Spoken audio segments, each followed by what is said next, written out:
भी आप स्क्रीन पे ये जो डायलॉग देख रहे हो, बहुत लोगों ने ये डायलॉग सुना होगा, स्पेशली वो लोग जो ओल्ड मूवीज़ ज़्यादा देखते हैं। लेकिन जिसने भी लिखा बहुत सोच समझ के लिखा है। दोस्तों, इस यूनिवर्स में बहुत सी मिरेकुलस चीज़ें हैं और बनती रहेगी। तो आप एआई को कितना भी आगे लेके जाइए या साइंस को कितना भी आगे लेके जाइए, लेकिन नेचर के इस प्रोजेक्ट ह्यूमन की तरह ना कोई बन पाया ना कोई बन पाएगा, क्योंकि बहुत ही लॉन्ग विजन के साथ सब सूझबूझ के सब फैक्टर्स पॉसिबिलिटी को ध्यान में रखते हुए ये बनाया गया। तो आज इस वीडियो में बात करेंगे नेचर से हमें और हमारे इम्यून सिस्टम को अपनी माँ के थ्रू मिले इस गिफ्ट या ब्लेसिंग कह सकते हैं उसके बारे में, और वो है कोलेस्ट्रम। इस वीडियो में मैं लास्ट में ये भी बताने वाला हूँ कि अगर आप अडल्ट पॉपुलेशन में आते हो फिर भी आप इस कोलेस्ट्रम का, इस ब्लेसिंग का लुत्फ कैसे उठा सकते हैं, आप किस फॉर्म में कैसे इसे ले सकते हैं और कैसे अपनी इम्यूनिटी को बूस्टअप कर सकते हैं।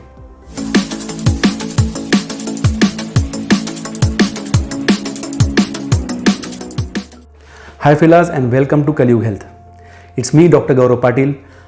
और अब जब मेरे ह्यूमन इम्यूनिटी टॉपिक पे वीडियो प्लेलिस्ट पे अलग अलग वीडियो आ ही रहे हैं, तो हाउ कुड आई फॉरगेट कि जहाँ से शुरुआत हुई थी, और शुरुआत होती है न्यू लाइफ से, बर्थ। अब कोलेस्ट्रम क्या है? जैसे ही फीमेल की डिलीवरी होती है, बच्चा पैदा होता है, तो पहले 1 घंटे के अंदर जब बच्चा पहली बार ब्रेस्ट फीडिंग करता है तो दूध की तरह एक येलो कलर्ड क्लियर फ्लूइड निकलता है, उसे कोलेस्ट्रम कहते हैं। ये दूध की तरह बहुत ज़्यादा न्यूट्रिशियस तो नहीं होता है, बट आप इसे इम्यूनाइजेशन का एक टीका बोल सकते हो जो नेचर से हमें मिलता है। ये हमें बहुत सारे इम्यून सेल्स, बहुत सारे स्पेसिफिक न्यूट्रिएंट्स, बहुत सारे ग्रोथ फैक्टर्स का एक सर्ज, एक बूस्ट देके जाता है। तो आइए समझ लेते हैं कि क्यों मैं कोलेस्ट्रम को एक सुपर फूड मानता हूँ, क्यों ये हमें नेचर से मिला हुआ एक गिफ्ट है, और ये हमें ऐसा क्या प्रदान करता है कि जिससे इन्फेंट्स की इम्यूनिटी तुरंत बढ़ जाती है।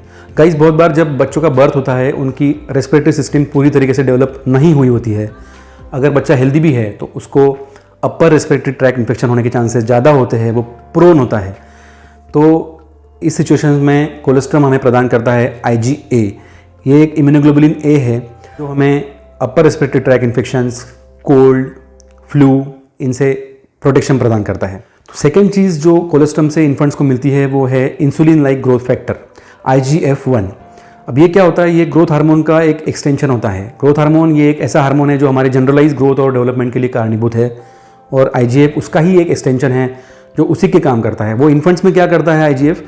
ये उनके स्मूथ मसल डेवलपमेंट करता है, ये उनके डाइजेस्टिव सिस्टम को डेवलप करता है, ताकि कुछ ही देर बाद जब माँ का दूध उसे मिले, जब वो मिल्क फीडिंग पे जाए, तो उस दूध को डाइजेस्ट करने के लिए उसकी डाइजेस्टिव सिस्टम, उसके स्मूथ मसल स्ट्रांग होने चाहिए, इसीलिए वो उनको डेवलप करता है। थर्ड चीज़ जो हमें कोलेस्ट्रम से मिलती है वो है लैक्टोफेरिन।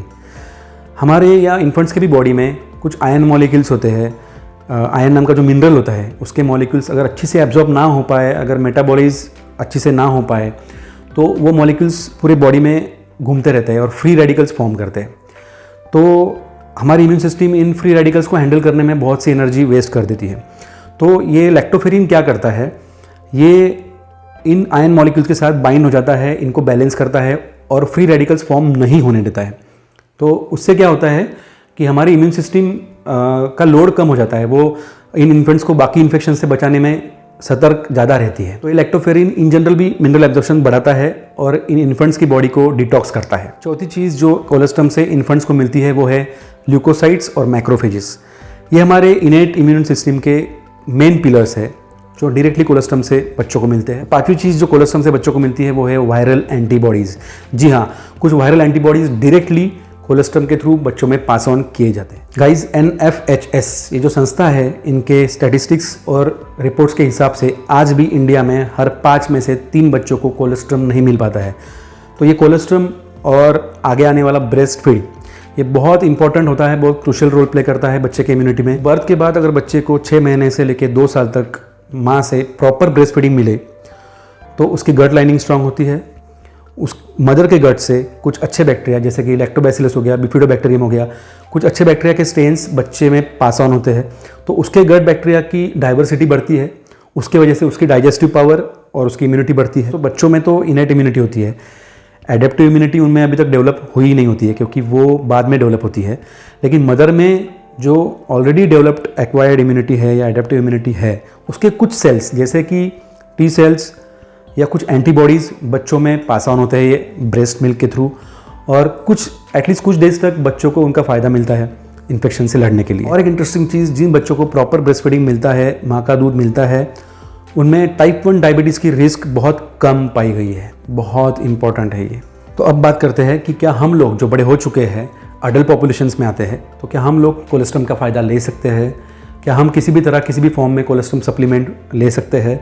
तो जी हाँ, हम लोग बोवाइन कोलेस्ट्रम के सप्लीमेंट्स आते हैं पाउडर फॉर्म में, वो हम लोग ले सकते हैं। बोवाइन कोलेस्ट्रम गाय के कोलेस्ट्रम से बनता है, जिसमें IgG होता है।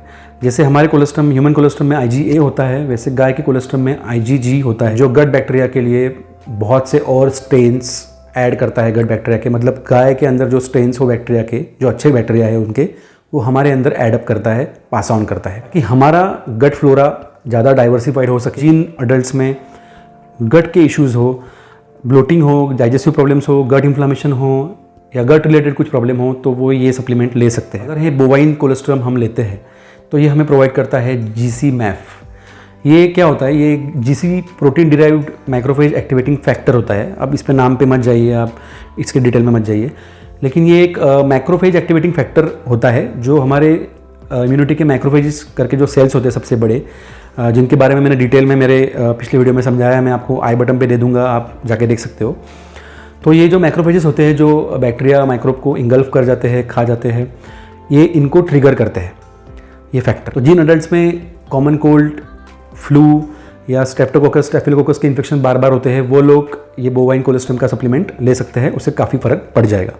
और एक चीज़ देखी गई है कि अगर आप वर्कआउट करते हो तो आपकी मसल रिकवरी में, आपका मसल ग्रोथ में और परफॉर्मेंस एनहांसमेंट में बहुत मदद होगी अगर आप ये बोवाइन कोलेस्ट्रम का सप्लीमेंट लोगे। दोस्तों, इंडिया में स्पेसिफिकली हमारे महाराष्ट्र में ये बोवाइन कोलेस्ट्रम हम बचपन से खाते आए हैं। हम लोग इससे एक पुडिंग बनाते हैं जिसे हम खरवस बोलते हैं। वैसे तो अब सब जगह मिल रहा है खरवस, बट ऑथेंटिसिटी का कुछ बता नहीं सकते। बट जैसे ही गाय का वो कोलेस्ट्रम वाला दूध आता है, उससे ये पुडिंग बनता है। मैं आपको रिकमेंड नहीं करूँगा वो, क्योंकि उसमें भर भर के शक्कर डाली जाती है। लेकिन आप अमेज़ॉन या फ्लिपकार्ट पे से कोई भी पाउडर फॉर्म में सप्लीमेंट बोवाइन कोलेस्ट्रम का मंगवा सकते हैं। आप शुरुआत में ज़्यादा मत लीजिए, पहले 7 से 10 दिन आप 1/4 टेबलस्पून ही लीजिए, रात के समय में लीजिए। धीरे धीरे ओवर द टाइम आप उसका डोज बढ़ाते जाइए और फिर 1 टेबलस्पून तक जब आप पहुँच जाएंगे, तब आपको धीरे धीरे इसके रिजल्ट्स अच्छे से दिख जाएंगे। इसका कोई साइड इफेक्ट नहीं है, आप सेफली ले सकते हो। ये इन्फॉर्मेशन आप में से बहुत से इन्फॉर्मेनियाक्स ऑलरेडी जानते होंगे बोवाइन कोलेस्ट्रम के बारे में, खरवस जो पुडिंग बोला मैंने उसके बारे में, बट इसके डिटेल फ़ायदे मैंने इस वीडियो में आपको समझाया है। दोस्तों, ये चैनल नया है, आप प्लीज़ सब्सक्राइब कीजिए, लाइक कीजिए, शेयर कीजिए। Stay safe and Bappa Moriya.